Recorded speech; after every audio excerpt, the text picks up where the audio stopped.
धीर्धेनं श्रवणपटे यतिवरा महावाक्य जनार्दन सच्चिदानंद त्वं शरणं ब्रजेश यादवेन्द्रं दयादाता पुंडरीक्षा क्षीरसागरशयनं कमलनयनं नमस्तुते नमामि श्रीहरि। धैर्य से जिसको धारण किया जाता है, कर्णपटुओं से जिनका पान किया जाता है, ऐसे सच्चिदानंद भगवान श्री यादवेंद्र सरकार को मैं नित्य ही चिंतन करता हूं, नमन करता हूं। जिनको नमन करने से मंगलादि मंगल तो हो ही जाते हैं, साथ ही में बहुत बड़ा बल मिलता है मनुष्य। वाणी ब्रह्माणी करो वाणी पर नितवास, राम कथा वर्णन करूं पूर्ण कर आस।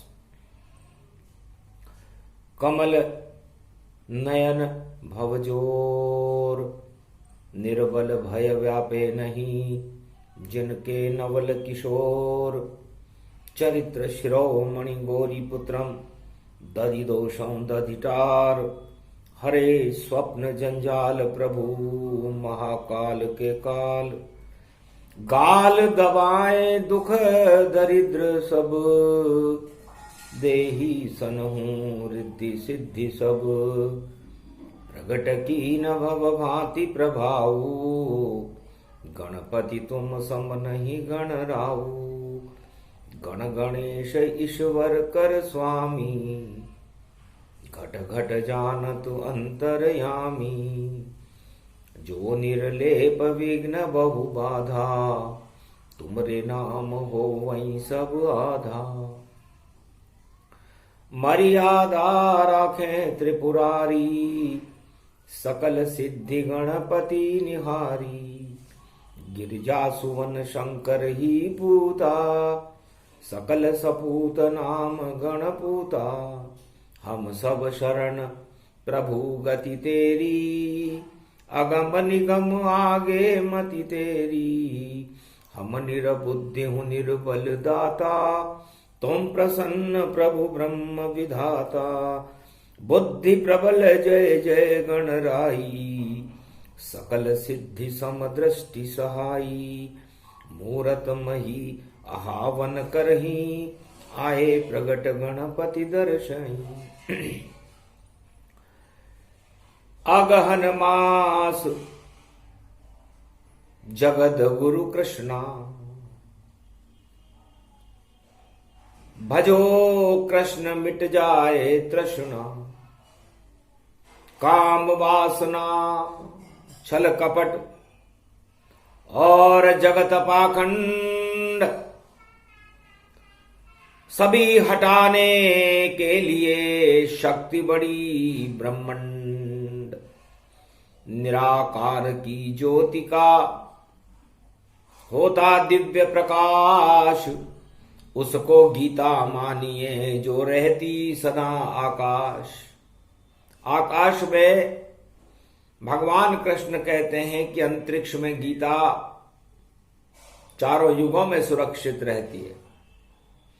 और जब भी मानवता पर खतरा होता है, मानवता में अंधकार होने लगता है, दानवता का बोलबाला होने लगता है, तो इस आकाश मार्ग से अंतरिक्ष के शब्द ब्रह्मवेता सक्षम जगत गुरु ब्रह्मा विष्णु महेश अपनी शक्ति से उन शब्दों को, उन अंतरिक्ष की चरित्रावली को प्रकट करके मानवता का कल्याण करते हैं और दानवता के अंधकार को हटा देते हैं। ये निराकार ज्योति स्वरूप है। गीता साकार कभी होती नहीं, वह निराकार का रूप बने और उसको साकार करे श्री कृष्ण जो जगत गुरु सुरभूप बने। आज से 5646 वर्ष पहले भगवान श्री कृष्ण ने इक्ष्वाकु वंश में सुरक्षित श्रवण की गई गीता को मानवता के कल्याण के लिए हस्तिनापुर कुरुक्षेत्र युद्ध के मैदान में अर्जुन को सुनाया। गीता आत्मा का स्वरूप है। आत्मा निराकार होती है। जिस तरह आत्मा दिखाई नहीं देती, पंच तत्व का यह शरीर दिखाई देता है, उसी तरह परमात्मा भी दिखाई नहीं देता, लेकिन उसका स्वरूप, उसकी चरित्रावली, अंतरिक्ष से बोलने के लिए शक्तियां अवतार बनकर भारत में खड़ी रहती हैं। गूंगे का गुण गीता मानो, जिसे कोई समझ नहीं पाता है, और परम ब्रह्म श्री कृष्ण ही देखो, इसे धरती पर समझाता है। द्वापर युग में श्री कृष्ण ने दिया गीता का ज्ञान, मानवता हर्षित हुई, दानवता शमशान। इसलिए चारों युगों में गीता रहती है और गीता को श्रवण करने वाले रहते हैं जो अर्जुन जैसे होते हैं, और गीता को सुनाने वाले अवतार भगवान जैसे होते हैं। चारों युगों में देवता और दानव अंतरिक्ष को सबसे ज्यादा पसंद करते हैं। अंतरिक्ष के गूढ़ रहस्यों को जानने में दानवता असफल रही है। देवता उसका आभास करते हैं और मानवता उनका अनुसंधान करती है। तो पंच तत्व की देह का क्या जग में इतबार, ना जाने किस समय को जावे स्वर्ग सिधार।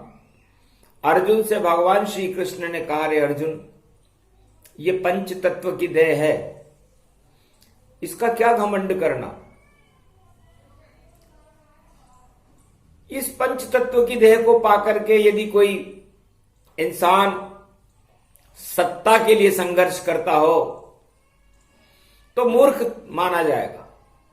ये गीता का पहला ज्ञान है कि जब जब भी होता है संघर्ष, जगत में सत्ता के लिए ही होता है, और जो सत्ता नहीं छोड़ता है वह जीवन भर फिर रोता है।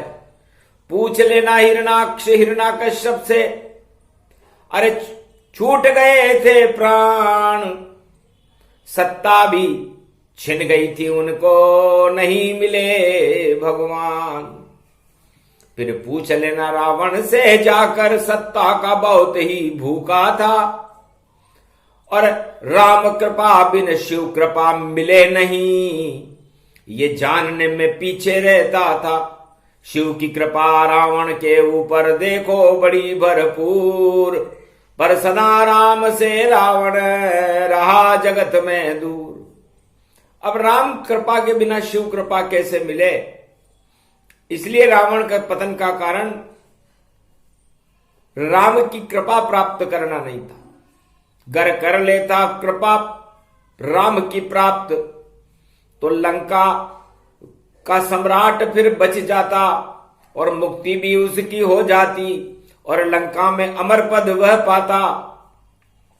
और 4 वेद 6 शास्त्र 18 पुराण का ज्ञाता, बड़ा विद्वान रावण सरकार, पर राम से किया विरोध तो लंका बंटा डार। पर राम विरोध में फंस गया।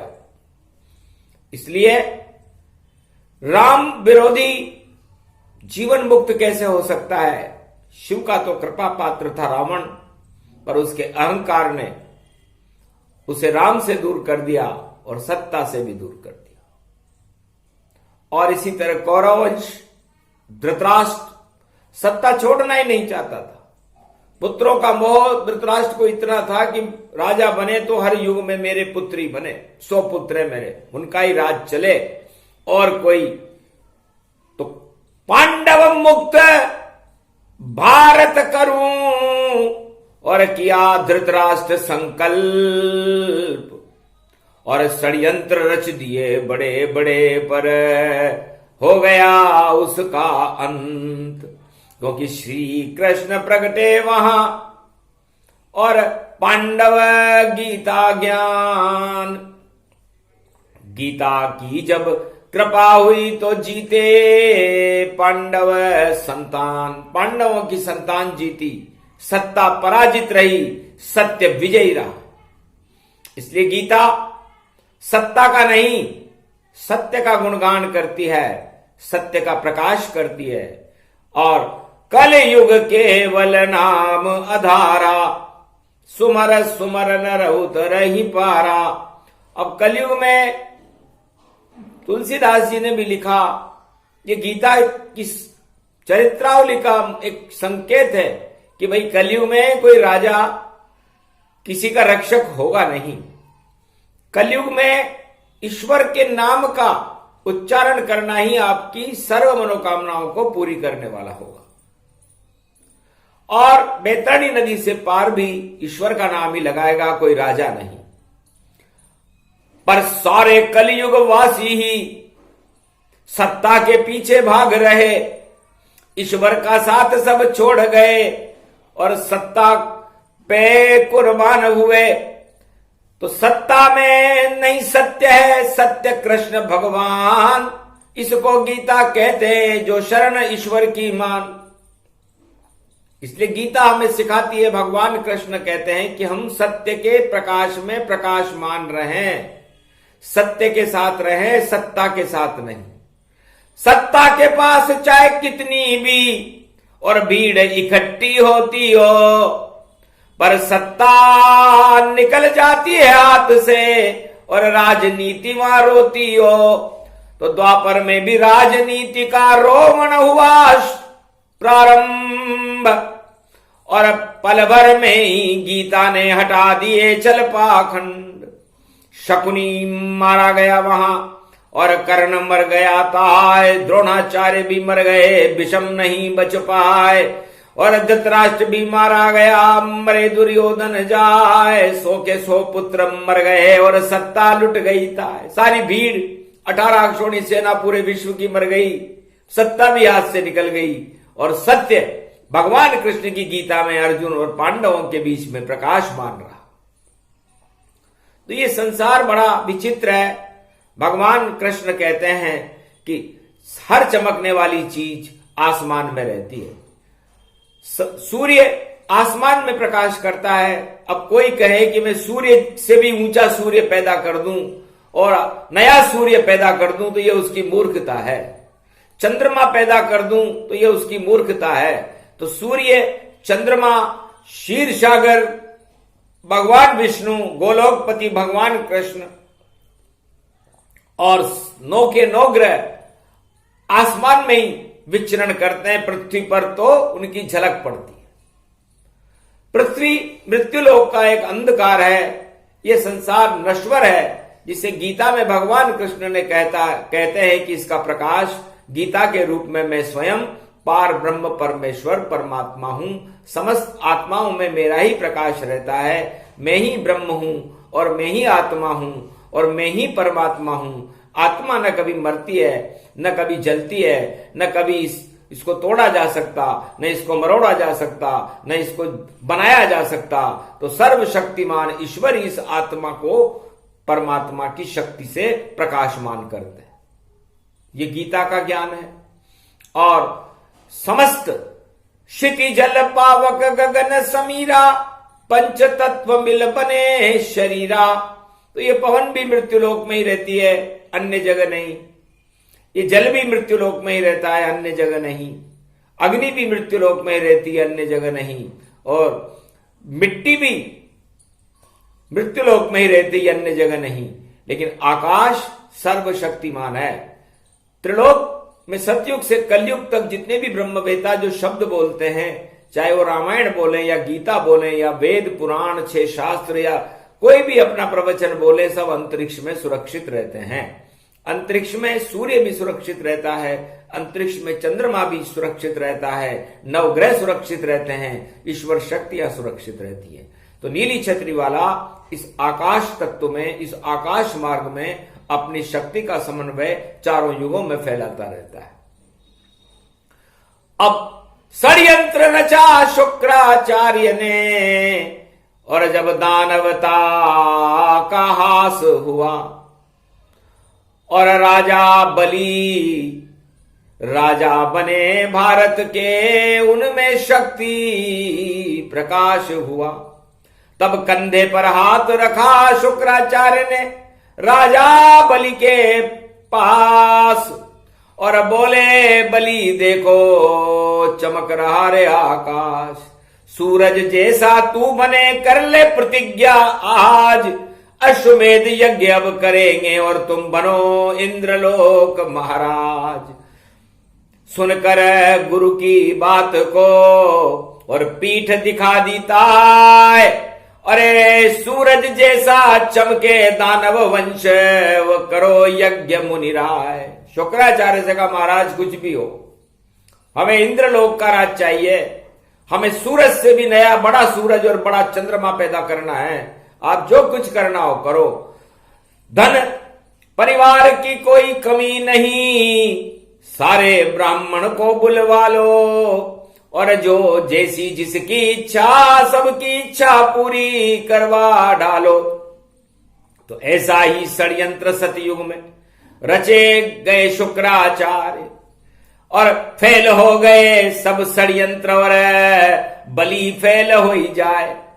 तो राजा बलि जो चक्रवर्ती था, भारत का सम्राट, और शुक्राचार्य की मदद से यज्ञ करे तन ठाठ, पर सूरज जैसा चमक रहा था राजा बाली दानव जान, और शुक्राचार्य भी आ गए, देखो यज्ञ किया उसने भगवान।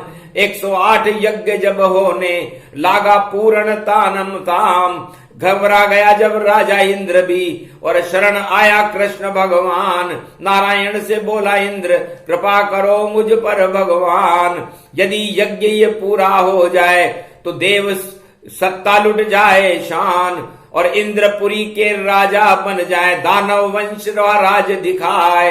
और देखो राजा इंद्र वहां पर, और सत्ता उसकी सब लुट जाए। तब कहा नारायण ने राजा इंद्र से, इंद्रपुरी तुम जाओ, अब जैसी शक्ति होगी बलि की और वैसा फल वह पाओ। जाऊंगा मैं वहां और वामन लूं अवतार, और 2.5 कदम की भूमि मांगूंगा, करूं तुम्हारा उद्धार। तो बलि चाहे आकाश को सूरज जैसा जान, और विधि भेजे पाताल में, बोले नारायण भगवान। तो चारों युगों में हर राजा अपने आप को सूर्य के समान चमकता हुआ मानता है और एक नया सूरज बनाने का प्रयास करता है, और आसमान में ऊंचाई पर चढ़ने का प्रयास करता है। लेकिन जो ऊंचाई पर चढ़ता है, जिसमें भगवान हवा भर देते हैं, उसका फुलकना फूट जाता है और वो फिर नीचे पाताल में चला जाता है। ऐसा चारों युगों की परंपरा है। कलयुग में भी ये परंपरा साकार होकर के रहेगी, चाहे कोई कितना भी आसमान में चढ़ने का प्रयास कर ले। लेकिन दानव नीति गर अपनाई, तो देखो राज ताज सब पाताल न जाई। सत्ता सारी फिर हट जावे, जो सूरज जैसा बनना चावे। अरे कोई भी बन सकता नहीं, और देखो सूरज चांद, और अगर ऐसा कोई चाहे तो उसमें नारायण कर देते हैं फांद, उसमें फंदा डाल देते हैं। क्योंकि सूर्य अमर है, चंद्रमा भी अमर है, 9 के 9 ग्रह अमर हैं, और ईश्वर अमर है। और इस अमरत्व को केवल देवता और देव शक्तियां और ईश्वर शक्तियां ही प्राप्त कर सकती है, दानव शक्तियां नहीं, मानव शक्तियां नहीं। मृत्युलोक में तो मृत्यु पहले है और जीवन बाद में है। इसलिए जब मृत्यु आपकी सगी है तो आप अमर कैसे हो जाओगे? सूरज और चंद्रमा कैसे बन जाओगे? 9 ग्रह कैसे बन जाओगे? आज तक बिगड़े बने नहीं, चारों युग में स्थापित हैं। और फिर कलयुग में कोई कहे वही कि हम सूरज जैसा बनने चाहे, तो सूरज जैसा कभी नहीं और कोई न बनने पाए। और शुक्राचार्य ने कंधे पे हाथ रखा बलि के, तो अपनी आंख फुड़ाए। आंख फुड़ानी पड़ी थी शुक्राचार्य को, क्योंकि पीठ कर दी थी उसने नारायण के प्रति।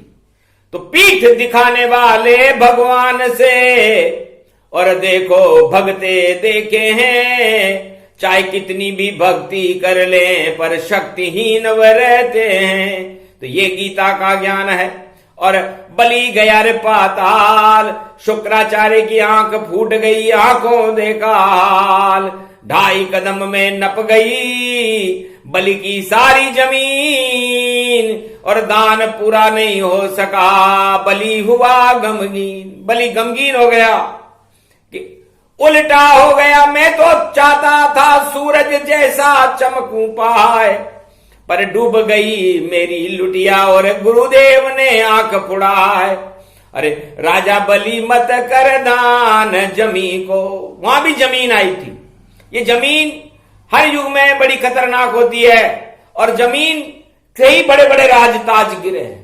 कलयुग में भी जमीन एक बड़ा मुद्दा है, और इस मुद्दे को हल करने में बड़े बड़े शुक्र नीति रखने वाले राजनीतिज्ञ भी अपने आप को अनुभवहीन महसूस कर रहे हैं।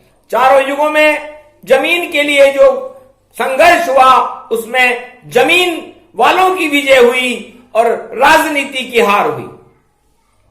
सबसे पहले जमीन लूटने का, और पूरी पृथ्वी हिरणाक्ष लेके गया। और देखो विष्टा का कोट बना कर देखो उस पर सो ही गया। तो ब्रह्मा की जमीन थी पृथ्वी, और उसे ले गया था हिरणाकश। और वराह अवतार प्रगटाए नरसिंह और वराह ने, और वापस छीनी जमीन। और फिर मिट्टी से जो पैदा हुई थी सीता, वह लूटा रावण थी। और रावण ने भी उस जमीन मिट्टी को लूट लिया जो मिट्टी में से निकली थी सीता, उसका पतन हो गया। और 5 गांवों की जमीन के लिए महाभारत हुआ द्वापर में, और उस महाभारत में कौरव सत्ता गंवानी पड़ी। और कलयुग में भी जमीन के लिए संघर्ष है। यही गीता है। और ये जमीन महाभारत करवा देती है, और उस महाभारत का परिणाम बड़ी बड़ी सत्ताएं फैल हो जाती हैं, और मानवता का कल्याण हो जाता है। तो जिसके साथ श्री कृष्ण हो वही विजेता हो। चारों युग में सबसे बड़ी शक्ति श्री कृष्ण ही हो। तो श्री कृष्ण का जाप करो। और अगहन मास प्रारंभ, महाभारत में गीता बोल रहे श्री कृष्ण है ब्रह्म। ये जमीन जोरू जर जानो, और देखो सत्ता शक्ति मानो। जर जोरू और जमीन के लिए ही तो महाभारत होता है। या तो स्त्री हो, या जमीन हो, या सर्वशक्ति व्यापक हो, सत्ता हो।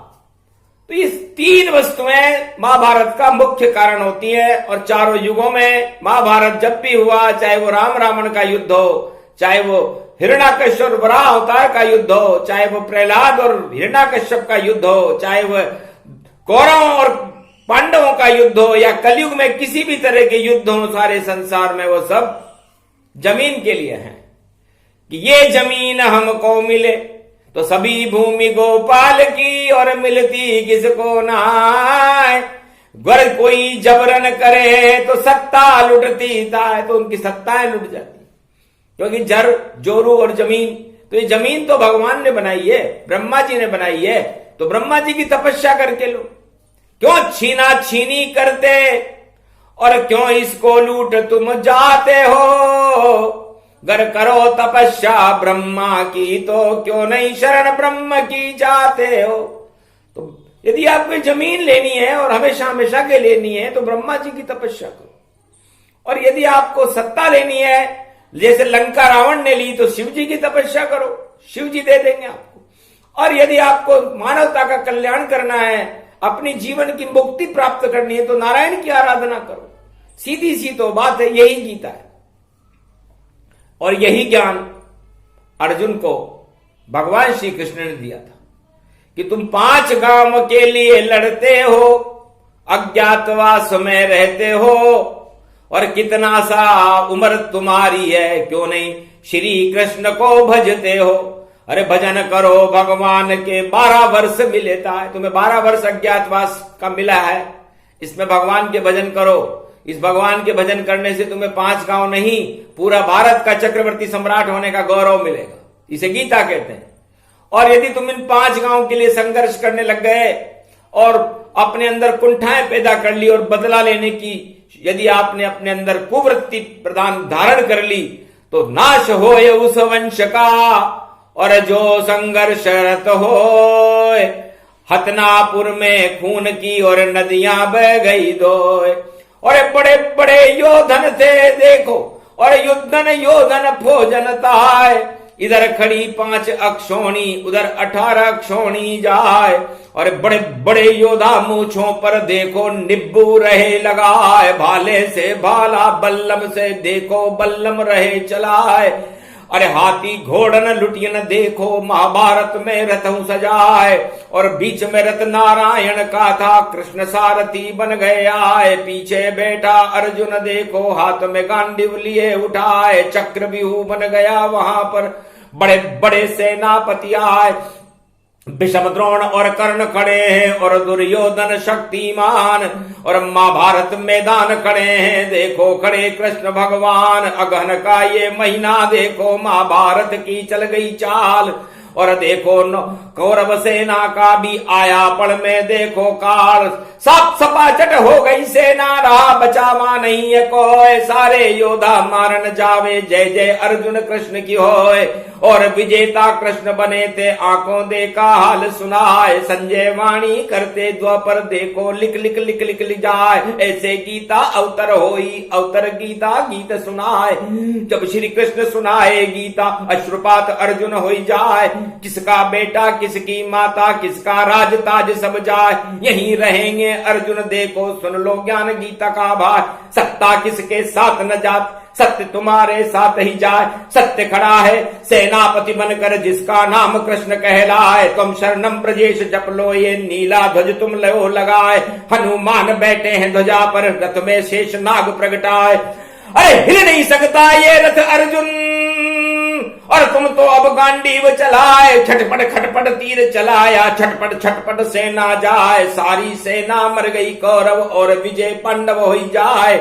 5 अक्षोणी सेना विजय हुई, और देखो पांडव विजय दिखाए। तो विजय पर्व गीता बनी, सूक्ष्म दे दिया ज्ञान।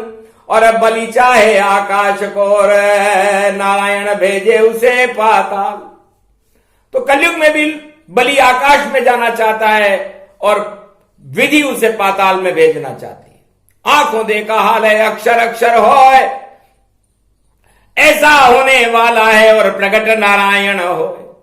तो अब प्रकटे कल की अवतारा, भारत भार हरने वाला। भार हटाए इस भूमंडल का, भारत का भाग जगावेगा। सदी 21 में कल की अवतार, भारत मां की लाज बचावेगा। फिर नहीं कोई संघर्ष होए, जर जोरु जमीन कांड मिट जावेगा। और होगा नया प्रकाश सत्य का, भारत जगत गुरु कहलावेगा। तो जब तक अगहन मास चले, महाभारत की बेला है। अर्जुन और श्री कृष्ण देखो कुरुक्षेत्र खड़े अकेला है, तब तक अकेले खड़े हैं अर्जुन और श्री कृष्ण। और गीता ज्ञान भारत की रक्षा के लिए भगवान श्री कृष्ण कलयुग में भी सुनाते रहेंगे। जब तक भारत में सत्य का प्रकाश नहीं हो जाता, असत्य का बंटा ढार नहीं हो जाता, धर्म की विजय नहीं हो जाती, धर्म ध्वजाएं जब तक लहराने नहीं लगती और भारत जगत गुरु नहीं बनता, तब तक भगवान कृष्ण अर्जुन को पूरे अगन के महीने में गीता सुनाते रहे। ये तो सूक्ष्म ज्ञान था, और जिसको दिया सुनाए विजय पांडवों की होएगी, और कौरव सब हर जाए, सारे कौरव आ रहेंगे। इसलिए ज्ञान गीता रूप अमृत सत्य इसको जानिए, श्री कृष्ण इसको बोलते हैं, वाणी इसको मानिए। अर्जुन सुने सब भारत सुने, और पारथ इसको सुन रहा। भगवान की कृपा हो गई भारत पर, कल्याण भारत हो गया।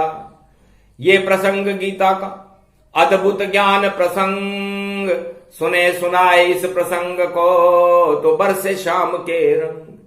उन भक्तों पर भगवान श्री कृष्ण का रंग चढ़ जाता है। वो अर्जुन जैसे शक्तिशाली होकर के भगवान कृष्ण के दर्शन करने में सफल हो जाते हैं। और एक बार सत्ता उन लोगों को जरूर मिलती है जो इस गीता प्रसंग को किसी भी तरह रीझ के सुने या खींच के सुने, क्योंकि ये प्रसंग सुनने के बाद ही पांडवों के अंदर शक्ति आई थी और वृहण लला अर्जुन एक योद्धा बन गया था और भारत का चक्रवर्ती सम्राट उसका भाई युधिष्ठिर बना और भारत में धर्मराज की स्थापना हुई थी। इस प्रसंग को सुनाने के बाद भी भारत में अधर्म नष्ट होगा और धर्मराज का बोलबाला होकर के सत्ता में भारी परिवर्तन होंगे और सत्य का प्रकाश होगा। बोलो जय श्री कृष्ण, जय मां गीता मां, जय अर्जुन, जय भारत।